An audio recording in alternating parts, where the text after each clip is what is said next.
Cette semaine, au 19e trou, le long cogneur Martin Trudel nous donne une première leçon. Aujourd'hui, à la chronique Long Drive, nous allons parler du facteur X. Je suis en compagnie de Sébastien Tremblay. Bonjour Sébastien. Salut Martin. As-tu déjà entendu parler du facteur X, Sébastien? On a entendu parler un petit peu, oui. Parfait. Donc, je vais te montrer ce qu'il en est du facteur X. Place-toi pour frapper la balle. Donc, le facteur X, c'est la rotation des hanches par rapport à la rotation des épaules. Le golfeur amateur a tendance à beaucoup trop tourner les hanches lors de la montée. Donc, vas-y, Sébastien, monte dans ton élan.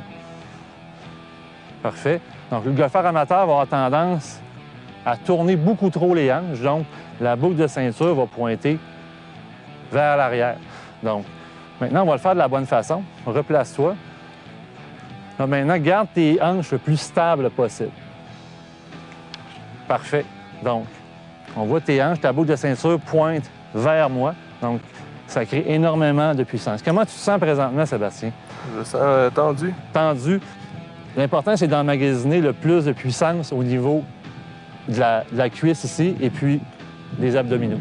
Donc, si on regarde, la boucle de ceinture est presque droit devant moi et puis sa rotation d'épaule est parfaite. Donc, on va frapper une balle. Tu vas me frapper une balle, Sébastien, de la bonne façon et de la mauvaise façon. Maintenant, tu vas faire un élan, tu vas monter en tournant tes hanches le plus possible. Donc, de la mauvaise façon pour commencer.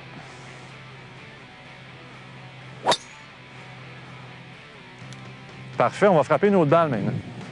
Sur la prochaine balle, tu vas tourner aussi bien tes épaules, mais tu vas essayer de garder tes hanches le plus stable possible.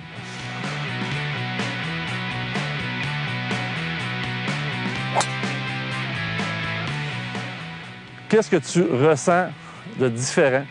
Je sens plus de tension, plus de puissance développée au niveau de ma hanche droite. Est-ce que tu ressens plus de vitesse? Oui, définitivement.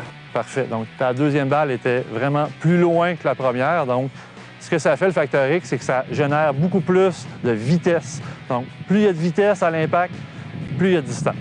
Sébastien, avant de pratiquer le facteur X, je te recommande un très, très bon réchauffement pour éviter des maux de dos. Donc, c'est un mouvement qui est très, très, très exigeant. Donc, un bon réchauffement avant. Bonne pratique, Sébastien. À la semaine prochaine.